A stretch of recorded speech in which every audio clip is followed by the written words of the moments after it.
आज का क्लास है हमारा केस यानी कारक। केस क्या क्या बताता है, पता है इसके बारे में? नहीं। कारक हमें बताता है कि कोई भी जो नाउन है या प्रोनाउन है, हाँ।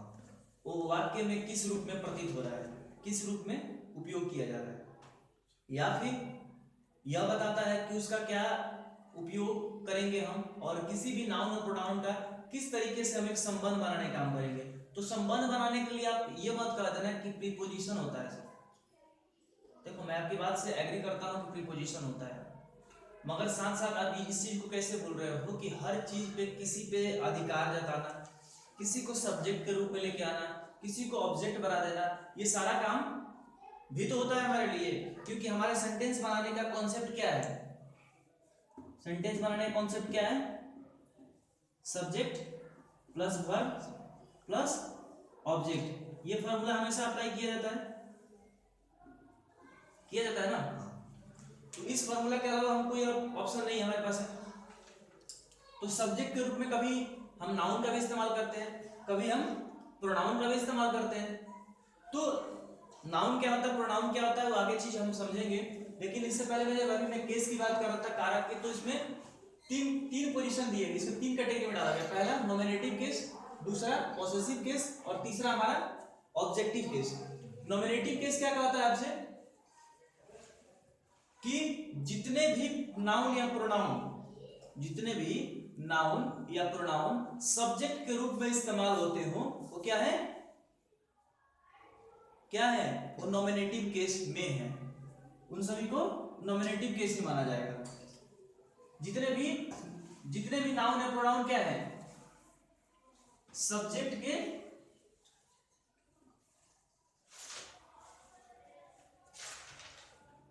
के रूप में उपयोग होते हैं।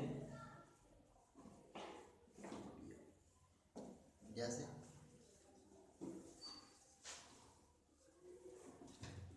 अब जैसे आपका दिया हुआ है आई, इसको सब्जेक्ट के रूप में भी इस्तेमाल करते हैं, ठीक है। और यहां पर यदि राम की बात की जाए कोई नाम में, तो भी सब्जेक्ट के रूप में इस्तेमाल किया जाता है। इनमें से जितने भी चीज आपको देखने के लिए मिल रहा है ना, ये सारे के सारे आपको सब्जेक्ट में ही दिखते हैं। आपको कभी ये ऑब्जेक्ट के रूप में नहीं आएंगे, ये कभी पोसेसिव केस में नहीं आएगा। पोसेसिव केस क्या होता है आपको ये पहले बता देता हूं। नॉमिनेटिव केस क्लियर है। पोसेसिव केस क्या बताता है कि किसी भी चीज पे, पोसेसिव का मतलब प्रोनाउन जो हम पढ़े थे, तो प्रोनाउन बताया गया था अधिकारवाचक सर्वनाम होता है पोसेसिव प्रोनाउन में। तो पोसेसिव केस ही बताता है अधिकार या संबंध का जब बात हो ना, और पोसेसिव एडजेक्टिव बताता है संबंध बोधक होता है।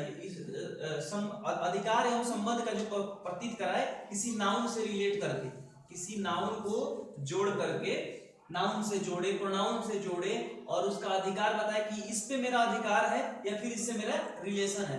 तो इन दोनों को हम उसी चीज के लिए इस्तेमाल करते हैं पोसेसिव केस में, as a adjective, as a pronoun. अब एज ए प्रोनाउन कब हो जाता है, एडजेक्टिव कब होता है, ये बस एक क्लेरिफिकेशन कराने के लिए मैं आपको करा दूं। जब पोसेसिव प्रोनाउन कराना था तो भी बताया था, पोसेसिव एडजेक्टिव कराया था तो भी कराया था, फिर भी यहां पर भी क्लियर इसको मैं करा दूं पोसेसिव एडजेक्टिव के इस्तेमाल कैसे किए जाते हैं। पोसेसिव एडजेक्टिव इसके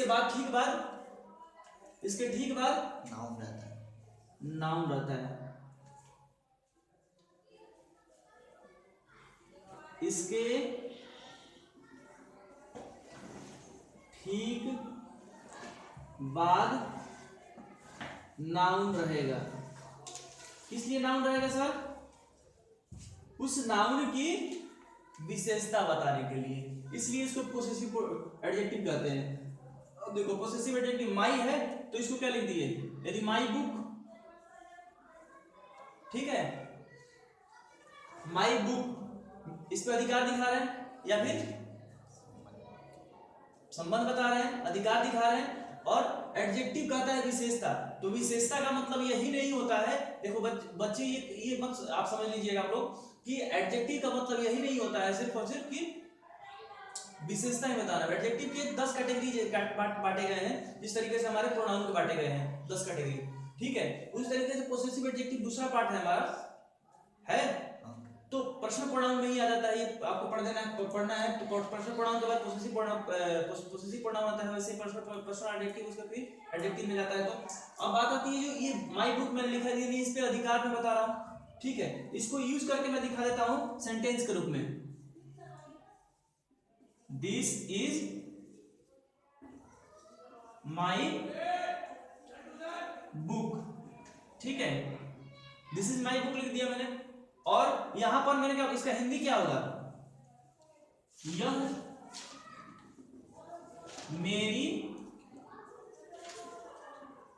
किताब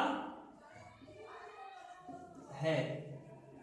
अब यही चीज मैं इसको, अब उसका इसके बाद से हम बोलेंगे सर कि प्रोनाउन का, प्रोनाउन इसका तो इस्तेमाल से बता दीजिए, पोसेसिव प्रोनाउन का तो इसका ही बताते रहा हूं,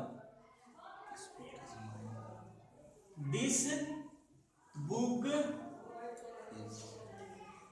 इज माइन, यानी यह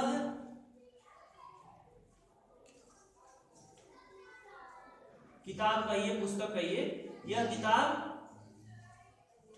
मेरी है।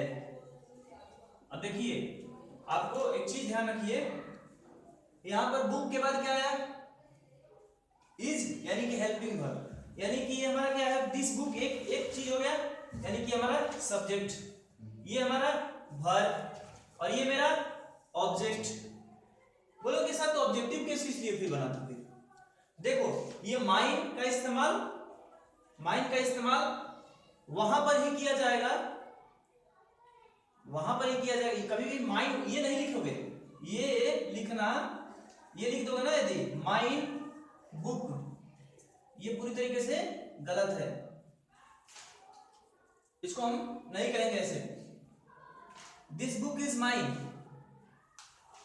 वही बताऊंगा कि ऑब्जेक्टिव केस का इस्तेमाल कैसे होता है, लेकिन पहले ये जान लीजिए कि इस नाउन के ठीक बाद क्या है, वर्ब, और नाउन के ठीक पहले सब्जेक्ट, नाउन के ठीक पहले प्रोनाउन है, नाउन के ठीक पहले दिस प्रोनाउन है, डेमोस्ट्रेटिव प्रोनाउन है, याद है, भूल गए, याद है। अब ये माइन लास्ट में है, इसके बाद कुछ नहीं है, क्योंकि पहले ही बताया था मैंने कि एडजेक्टिव तब होता ना जब इसके बाद कोई नाउन होता, इसके बाद कोई नाउन है ही नहीं, इसको मैंने इसीलिए इस्तेमाल किया। अब देखो यहां पर भी अधिकार बता रहा हूं, यह किताब मेरी है, अधिकार यहां पर ये मेरी किताब है, दोनों में अंतर है, हिंदी में भी इंग्लिश में भी।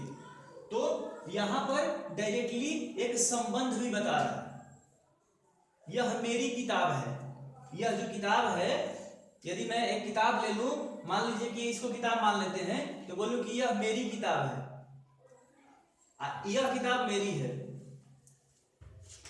10 किताब रखो, यह किताब मेरी है और यह मेरी किताब है, मतलब छीन करके, मतलब मेरे पास मैंने लिया है कि यह मेरी किताब है, मैं नहीं दूंगा।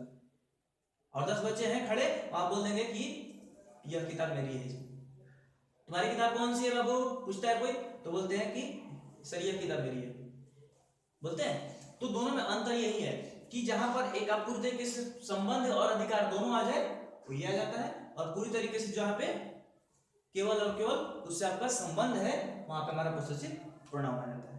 क्लियर है, कोई दिक्कत? ऑब्जेक्टिव केस क्या बताता है? ऑब्जेक्टिव केस हमेशा बताता है कि कोई भी कार्य यानी कोई भी वाक्य जो बता रहे हो आप, वो कहां पे किया गया है, या फिर यह कहिए जो कार्य पूरी तरीके से किया गया है वो किसके द्वारा किया गया है। तो ये हम जाके जब एक्टिव वॉइस पैसिव वॉइस हम जब पढ़ेंगे ना, वहां पर इस्तेमाल किया जाएगा। ये हमेशा ऑब्जेक्ट के रूप में ही इस्तेमाल होता है, ये हमेशा ऑब्जेक्ट के रूप में उपयोग, सर रूप ना समझ में आए तो उसकी जगह होता है। रूप नहीं समझ में आए के रूप में कहने का मतलब है कि मतलब हमेशा ऑब्जेक्ट की तरफ यानी कि हम जो एसवीओ ये फार्मूला आपको बताया ना, एक सेंटेंस बनाने के लिए फार्मूला होता है सब्जेक्ट वर्ब ऑब्जेक्ट, इस फार्मूले पे आप चलोगे तो इसी इसी पोजीशन पे हमेशा लिखना है हमें इस पोजीशन पे कभी नहीं आएगा, फिर ये इस पोजीशन पे नहीं आएगा। और पोसेसिव मतलब क्या होता है, पोजीशन, ये पोजीशन वर्ड से बन के आया है पोसेसिव। पोजीशन मतलब अधिकार,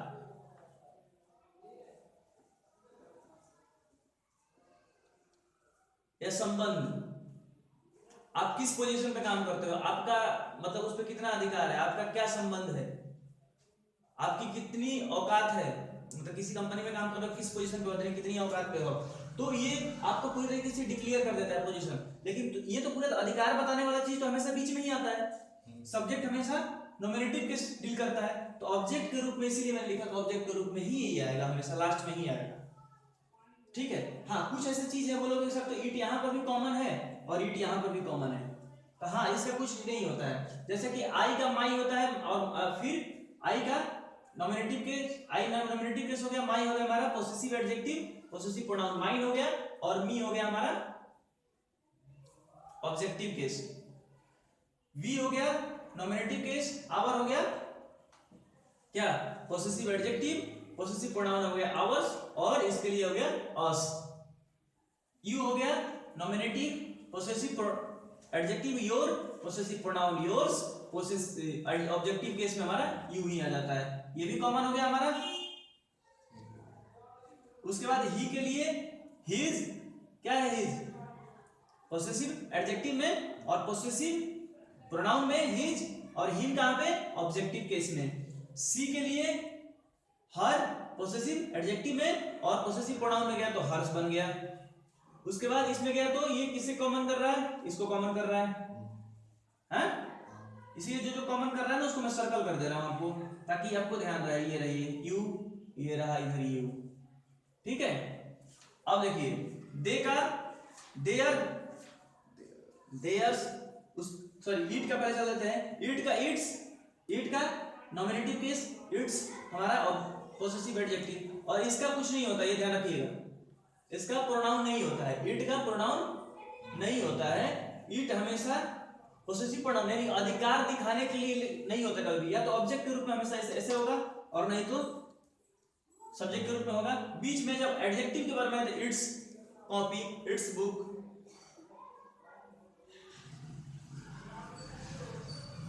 दे का देयर, फिर देयर्स और देम, देयर्स हमारा हो गया, देयर हो गया हमारा एडजेक्टिव, देयर्स हो गया प्रोनाउन, और देम हो गया objective case. Objective case maximum कहां पे इस्तेमाल होता है पता है, ये बताया था भाई, ये आपको एक्टिव वॉइस पैसिव वॉइस में इस्तेमाल होता है। इसका एग्जांपल दे देता हूं मैं आपको यहाँ पे,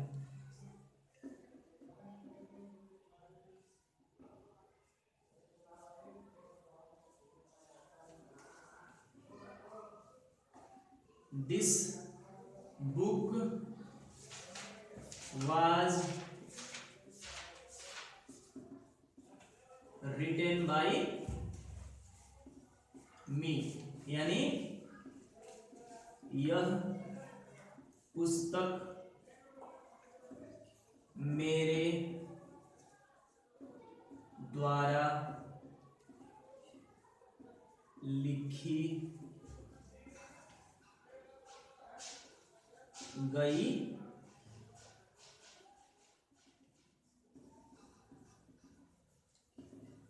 थी, यानी यहां से ले लीजिएगा इसको, आप लोग यहां से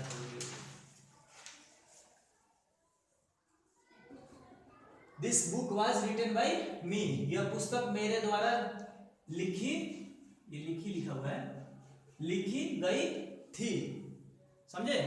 यानी कि मैंने बताया कि ऑब्जेक्टिव केस क्या बताता है हमें, कि कोई भी काम जो हुआ है उस काम को कैसे किसी और को श्रेय देना है, कैसे उसको ये टोटल क्रेडिट दे देना है, श्रेय देने का मतलब क्रेडिट दे देना है। यह काम किसके द्वारा, तो इसके द्वारा, यह काम उसके द्वारा किया गया था, यह काम इसके द्वारा किया गया था, यह काम मेरे द्वारा किया गया था। द्वारा का है, द्वारा का मतलब होगा कि बिलोंग टू, इंग्लिश में कहो तो, यानी कि उससे इसका संबंध है, और इस कार्य को करने का पूरा पूरा उस पे श्रेय जाता है, श्रेय यानी कि क्रेडिट जाता है। और बाई इसीलिए इस्तेमाल बाई का हिंदी होता है द्वारा, और हम इसका इस्तेमाल किसी कार्य को मतलब जो ये कार्य कंप्लीट हुआ, मान लीजिए कि हमने ये पूरा बोर्ड पे लिखा है, तो ये जो लिखा गया ये सर के द्वारा लिखा गया। कोई आएगा तो पूछेगा ना आपसे कि ये बोर्ड पे कौन लिख के गया है, तो आप बताओगे ना कि सर लिख के गए, ये सर के द्वारा लिखा गया है। तो ये टोटल वर्क जो है जिसने किया है उस काम को पूरी तरीके से जिसका है उसको क्रेडिट दे देते हैं। तो उस क्रेडिट को देने के लिए ये चीज का इस्तेमाल करते हैं ऑब्जेक्टिव केस में, समझे।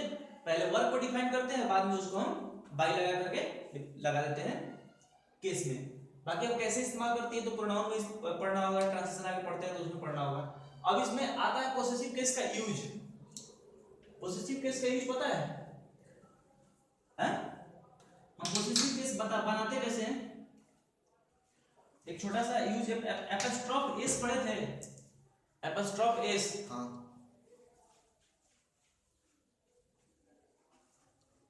यहाँ पे आपको बता देता हूँ, इसको टेबल पे इसलिए छोड़ रहा हूँ ताकि किसी को स्क्रीनशॉट लेना पड़े, देखना पड़े, समझना पड़े तो काम करेगा।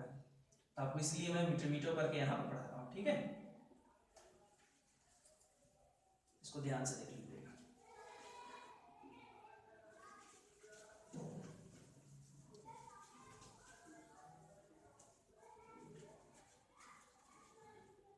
जो हमारा एपोस्ट्रोफ एस था तो क्या था, आप ये इसका अलग टॉपिक है, जिसको नहीं भी याद होगा मैं एपोस्ट्रोफ एस पढ़ा दूंगा अलग से।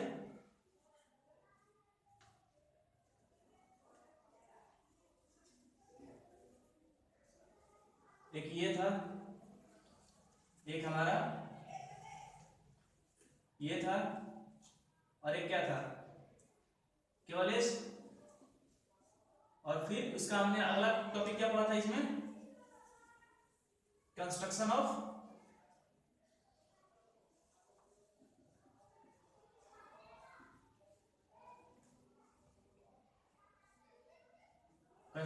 पढ़े थे। ऑफ का कंस्ट्रक्शन, ऑफ का कंस्ट्रक्शन क्या होता है ये पढ़े थे। एपोस्ट्रोफ और ये ऑफ क्या बताने के लिए हम लगाते हैं,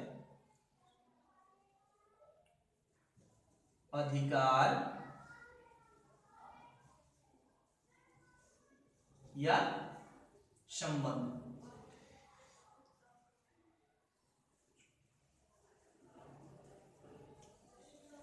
अधिकार या संबंध, ये पता है। देखो जैसे कि हम लिखते थे राम्स बुक, तो राम की किताब, राम की किताब लिख दो या पुस्तक लिख दो, कोई नहीं है, राम की किताब। तो हमने इसी के लिए किया, बोलोगे इसके लिए का के की के लिए तो पहले से हमारे पास ये था, का के, और की के लिए पहले से हमारे पास क्या था, ऑफ था। फिर भी हमने इसका इस्तेमाल क्यों किया, तो ये अलग अलग हमारे सिंगुलर के साथ, सिंगुलर जो काउंटेबल नाउन होता है उसके साथ कैसे, सिंगुलर जो सजीव प्राणी बोधक होता है उसके साथ कैसे, ये एपोस्ट्रोफ एस वाला जो क्लास किए था उसमें पढ़ेंगे हम। आपको याद होगा तो बहुत अच्छे से प्राणी बोधक के साथ में कैसे सिंगुलर होगा प्राणी बोधक है। प्राणी बोधक का मतलब क्या होता है, जिसमें जान और प्राण हो। वो यदि प्राणी वाला बोधक वाला हो तो उसमें हम एपोस्ट्रोफ और एस लगा देते थे। लेकिन वही प्लुरल हो, कैसा प्लुरल, ऐसा वाला हो,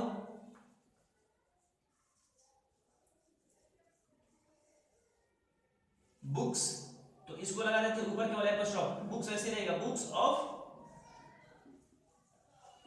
राम, ऐसे लिखेंगे हम, सॉरी बुक्स पेज, सॉरी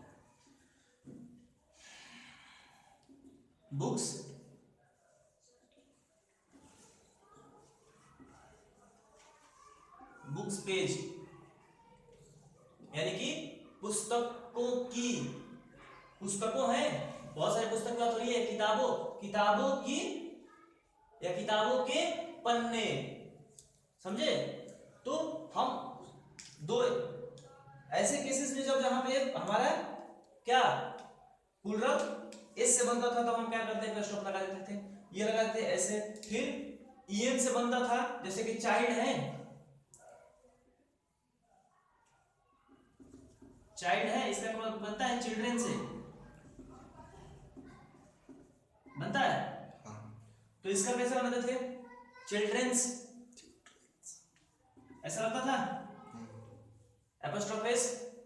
तो सबके लिए क्या है, एपोस्ट्रोफेस का अलग क्लास है। तो ये सारा क्या किस लिए होता है, अधिकार या संबंध बताने के लिए। तो ये किसी पोसेसिव केस में हमको यही पढ़ना है कि किस तरीके से हम पोसेसिव केस के अधिकार संबंध को एपोस्ट्रोफ का भी यूज करके हम दिखाते हैं और इसका भी इस्तेमाल करके हम दिखाते हैं। ठीक है, okay, this class is done.